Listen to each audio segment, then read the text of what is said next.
1월 19일 아침 저희들에게 주신 하나님 말씀은 사사기 6장 19절부터 24절까지 말씀 다 함께 봉독합니다.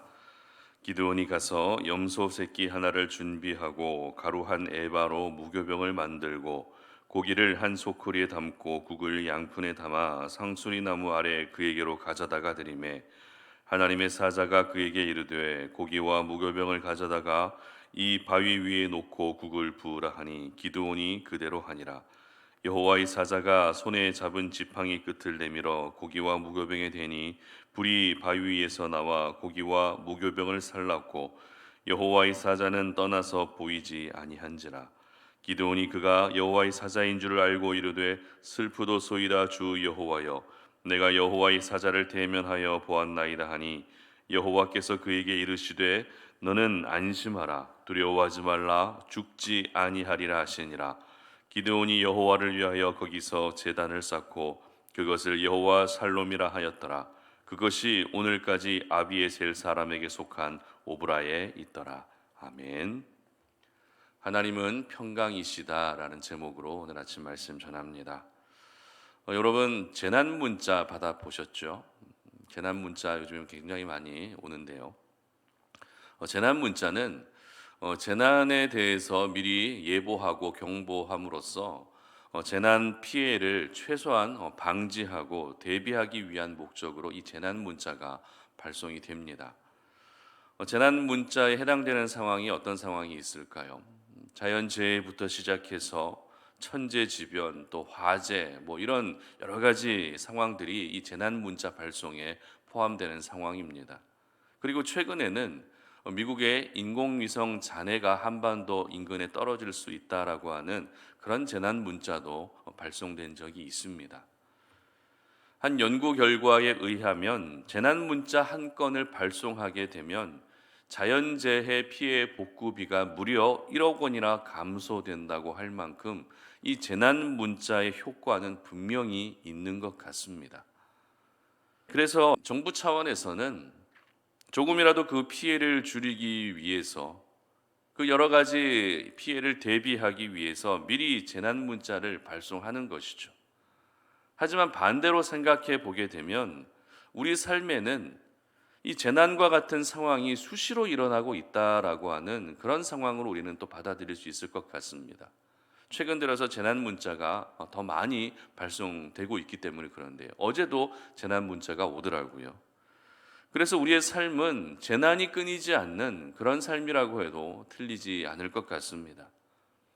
그래서 하루하루가 아무 사고 없이 편안하게 마무리되는 것이 더 간절해지게 되는 요즘인 것 같습니다.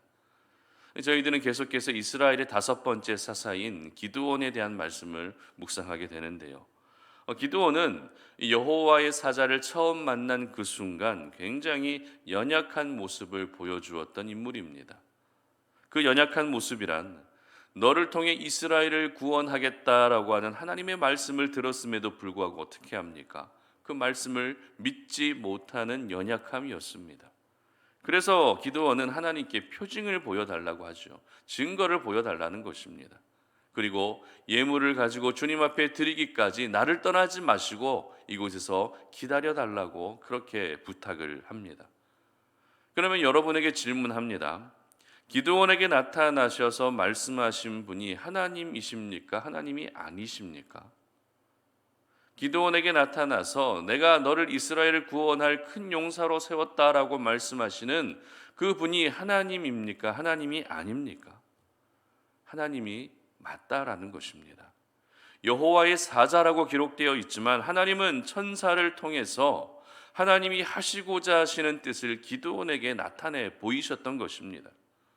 그렇기 때문에 오늘 하나님께 표징을 보여달라 했던 기드온의 모습은 이 연약한 정도가 아니라 어찌 보면 불신앙의 모습으로까지 보여질 수 있는 부분이라 할 수 있습니다.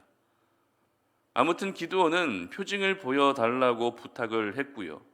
고기와 무교병을 드렸을 때 여호와의 사자는 그 고기와 무교병을 불로 사름으로써 지금 네 눈앞에 있는 내가 바로 하나님이다라는 것을 분명하게 나타내 보이셨습니다. 특별히 오늘 이 사건은 이 오브라라고 하는 지역의 상수리 나무 아래에서 일어난 사건인데요.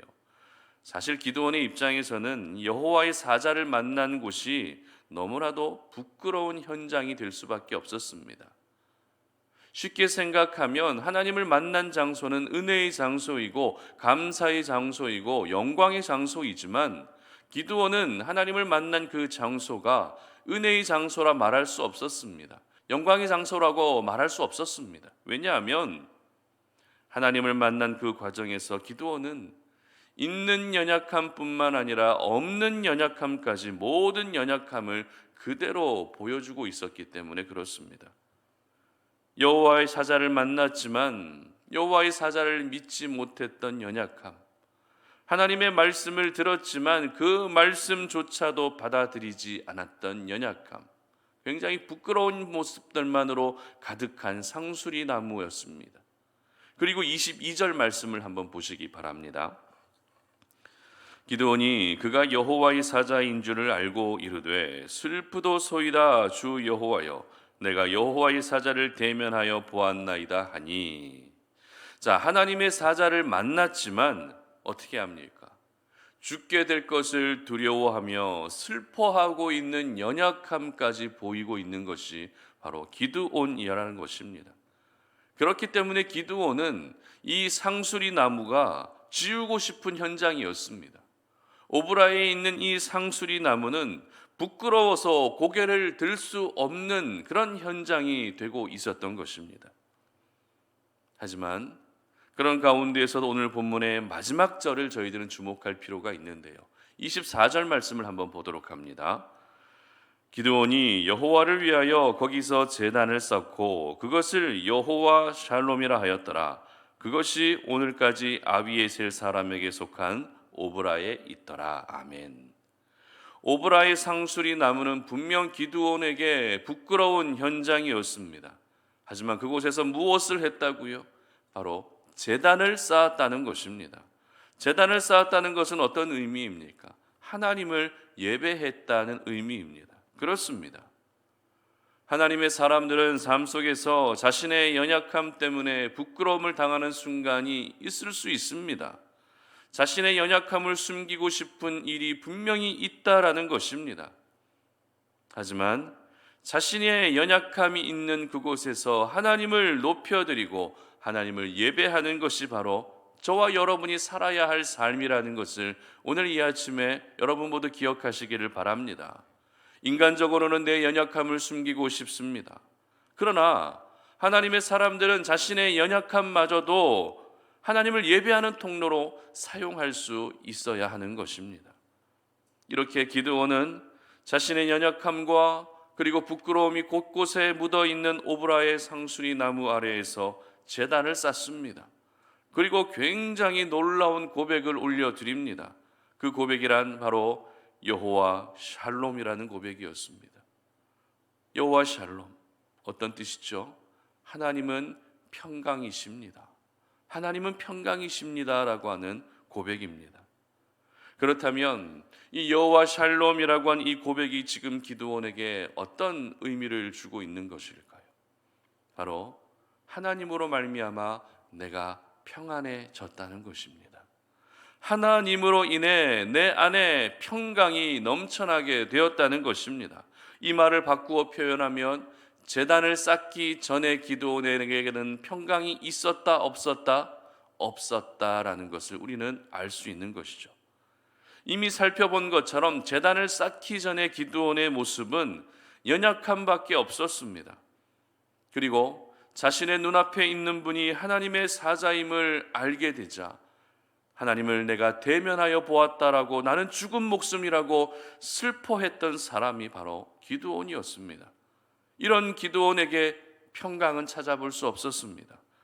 두려움이 엄습해 오는 극도의 불안감에 사로잡혀 있는 기드온이었던 것이죠. 기드온의 상태를 잘 보여주고 있는 말씀이 23절입니다. 그래서 23절 말씀 다 같이 읽어봅니다. 여호와께서 그에게 이르시되 너는 안심하라 두려워하지 말라 죽지 아니하니라 하시니라. 아멘. 기드온이 어떤 상태였다고요? 한마디로 죽음에 대한 두려움으로 불안해 있는 상태가 바로 기드온의 지금의 상태였다는 것입니다. 그러나 기드온은 그 두려움에 계속 머물러 있지 않았습니다. 불안함 가운데서 즉시 헤어나오게 되었고 여호와 샬롬이라고 하는 믿음의 고백을 올려드리며 이스라엘을 구원할 사사로 조금씩 준비되어져 가기 시작했던 것입니다.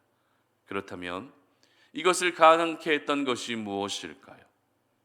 연약함과 두려움과 불안함에 사로잡혀 있던 기드온이 한순간에 제단을 쌓고 믿음의 고백을 올려드릴 수 있었던 결정적인 이유가 무엇이었을까요?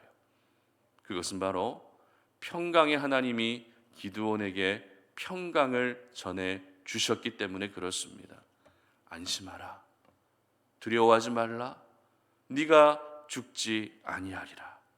이와 같은 평강의 말씀을 주셨기 때문입니다. 직전까지만 해도 전혀 평강이 없던 기드온이었지만 하나님은 기드온을 향해서 안심하라, 두려워하지 마라, 네가 죽지 않겠다라고 평강의 말씀을 전해 주셨기 때문에 기드온은 이와 같이 여호와 샬롬의 고백을 올려드릴 수 있었던 것입니다. 그렇습니다. 하나님이 어떤 분이십니까? 평강의 하나님이십니다. 우리 삶의 모든 평강은 바로 살아계신 하나님에게서 오는 것인 줄 믿으시기를 바랍니다. 우리의 삶은 오늘도 평강하지 않을 때가 있습니다. 언제 발송될지 모르는 재난 문자 하나에도 걱정이 먼저 생기는 것이 우리의 연약한 모습입니다.